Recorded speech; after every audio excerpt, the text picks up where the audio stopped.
حجیت کی بحث کرنے سے پہلے خبر واحد کو پہلے خود آپ موضوع کے دائرے میں پہلے داخل تو کریں. ٹھیک ہے.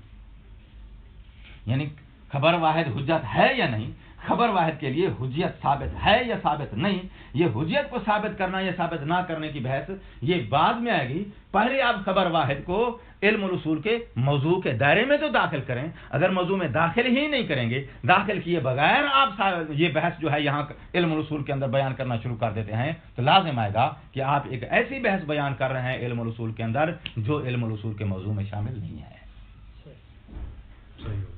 اور مسائل ان کو کہا جاتا ہے جو موضوع کے محمول کے بارے میں ہو. علم کے موضوع کے محمول کی بحث کو توجہ فرمائیے.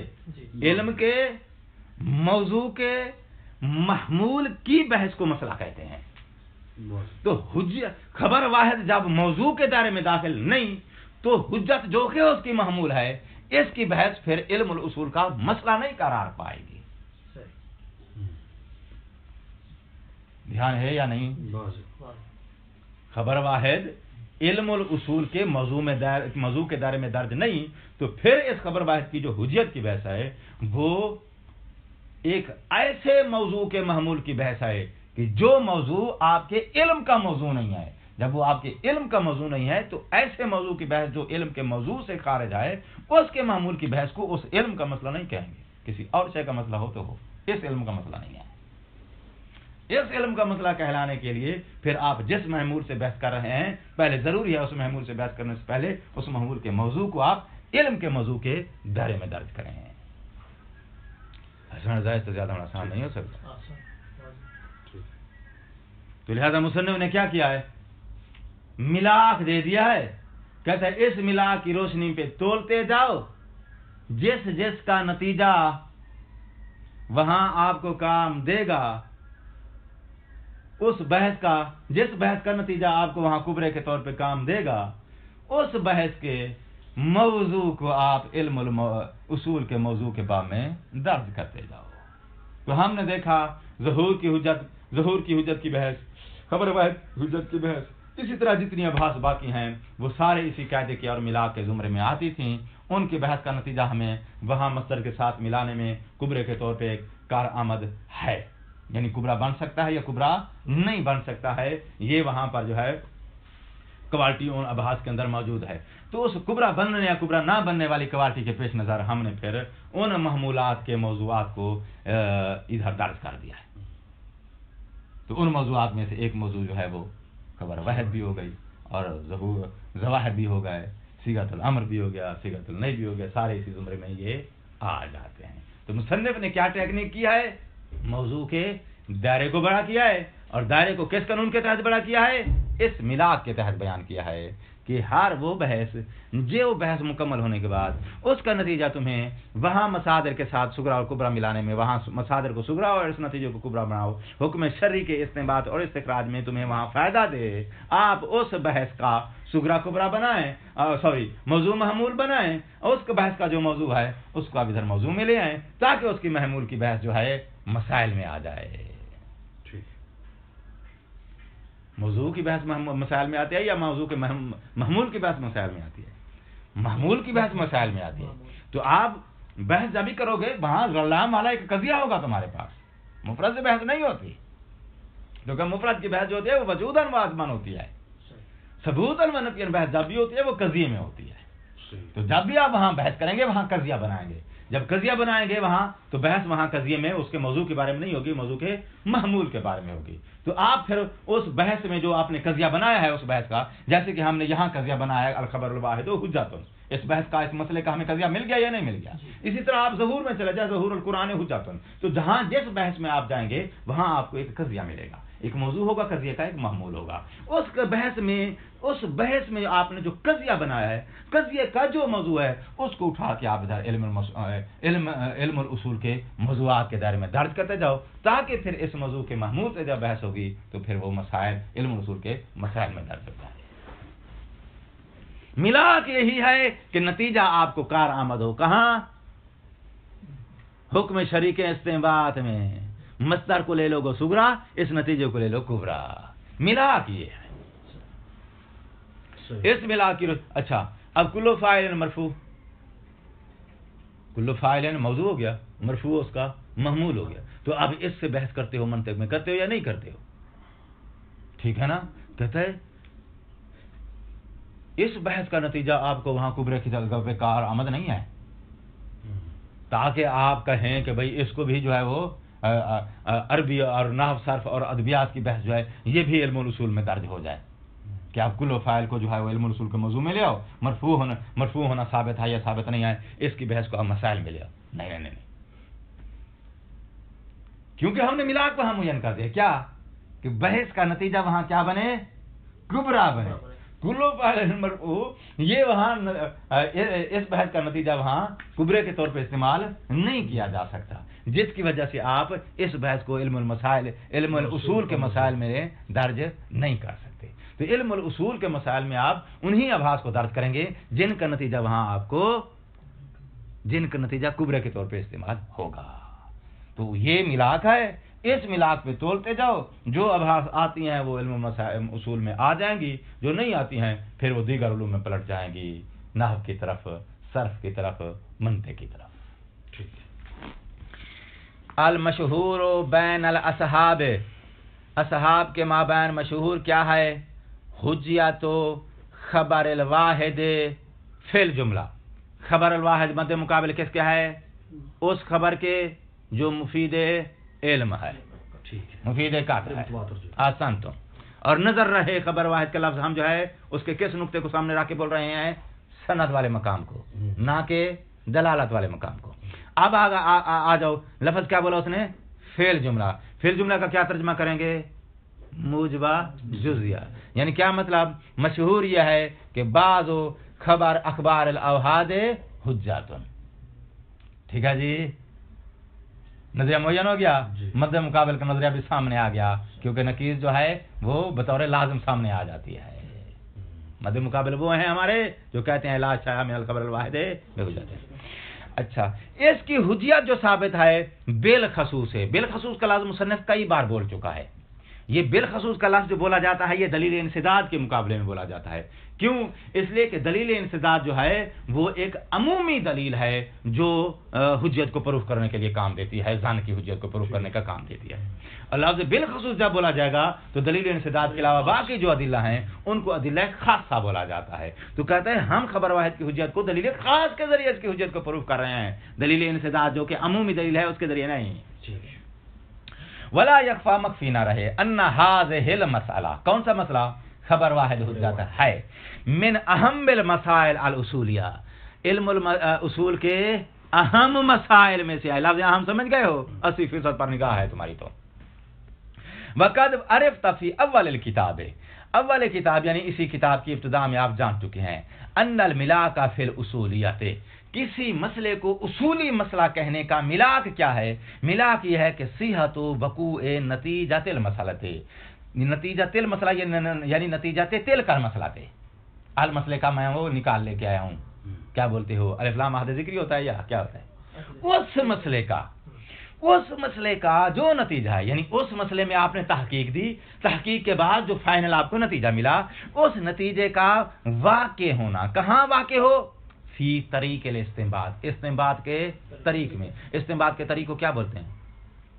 صغرا اور کبرا۔ صغرا کبرا طریقہ ہے، استنباط نتیجہ ہے۔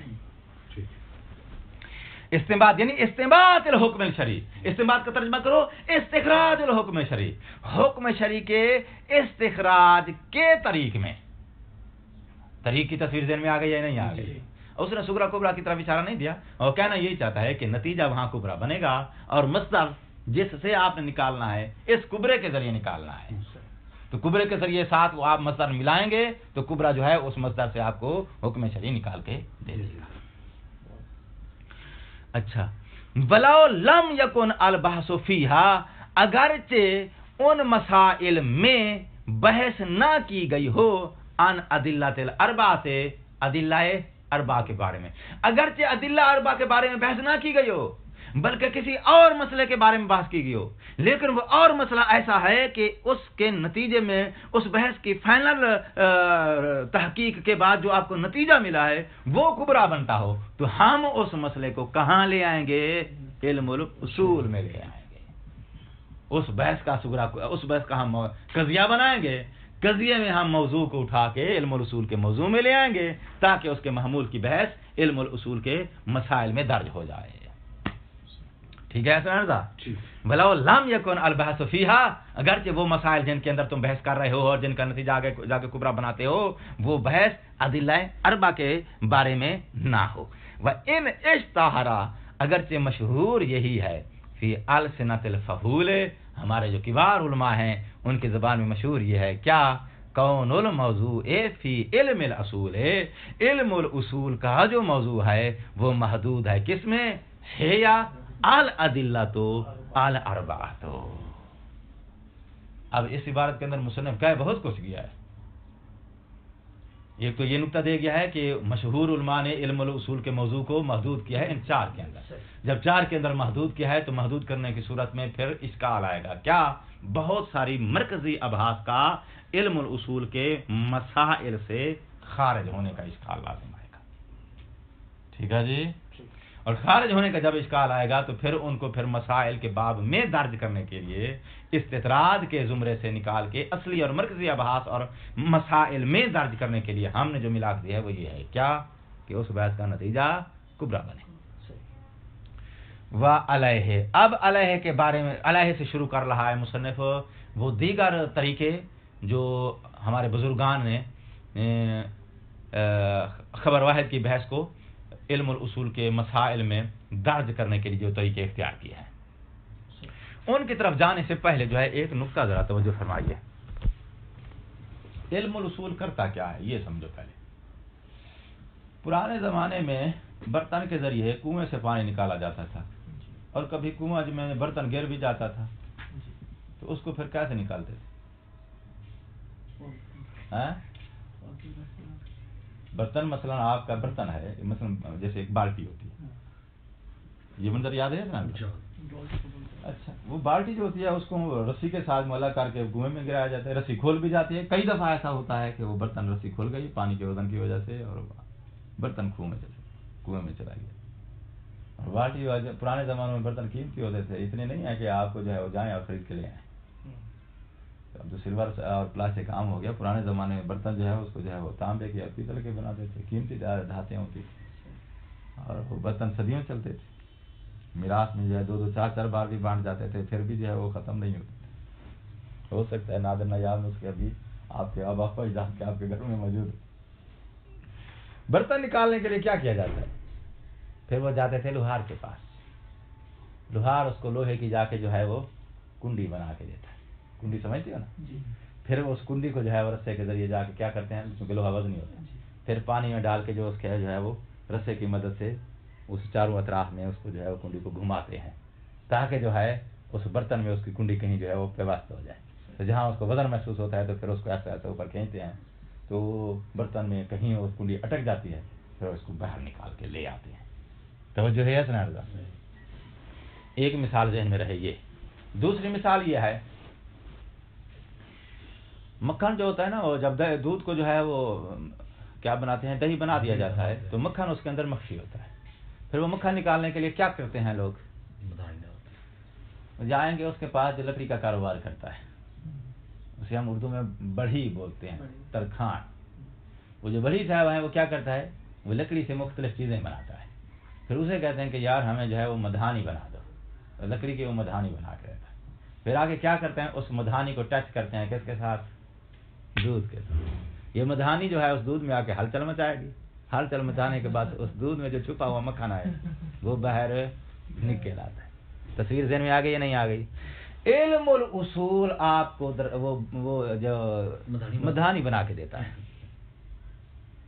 اس مدھانی کو تم نے کیا کرنا ہے؟ جا کے وہ جو دودھ کے اندر وہ جو مصدر ہے نا حکم شرعی کا جو مصدر ہے، مصدر سمجھ گئے ہو؟ آیت ہے روایت ہے وہ مصدر ہے اس کے اندر حکم شرعی چھپا ہوا ہے. یہ مدھانی تم لے کر آؤ گے علم الاصول سے. یہ آ کے کبرے کے طور پہ تم نے ٹچ کرنی ہے کس کے ساتھ؟ مصدر کے ساتھ. تو یہ اس مصدر کے اندر جو ہے نا لازم ملزوم کے رشتے کے ذریعے یہ لازم ملزوم کا رشتہ بنتا ہے نا اسی کو جو ہے وہ کیا بولتے ہیں؟ کنیکشن. جیسے وہ کنڈی جو ہے وہ ٹچ ہو جاتی ہے کنیکشن ہو گیا ہے. تو جب تک ٹچ نہیں ہوگی وہ باہر نہیں آئے گا. ٹھیک ہے؟ کوئی تصویر ذہن میں آ رہی ہے نہیں آ رہی؟ علم الاصول نے تم کو جو ہے وہ مدھانی دینی ہے. تو کہتا ہے علم الاصول کی ہر وہ بحث جس کے نتیجے میں آپ کو مدھانی مل جائے،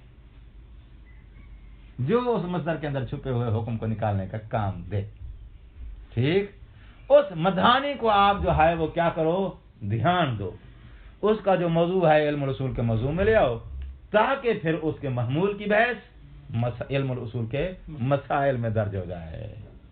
آسان ہو جائے، سے زیادہ آسان نہیں ہے. اچھا جی، اب ہم شروع کرنے لگے ہیں علماء کرام کے بیان کو، جنہوں نے اپنے مختلف طریقوں سے اسی بات کی ہے کہ ہم پلٹانا چاہتے ہیں وہ خبر واحد کی حجت کی بحث کو. کدھر پلٹانا چاہتے ہیں؟ علم الاصول کے مسائل کے باب میں، کہ چونکہ یہ بھائی خارج ہو رہی تھی تو ہم اس کو کوشش کریں گے تاکہ مسائل میں یہ درج ہو جائے. نقطہ ذہن میں ہے؟ ٹائم دیکھا سائن.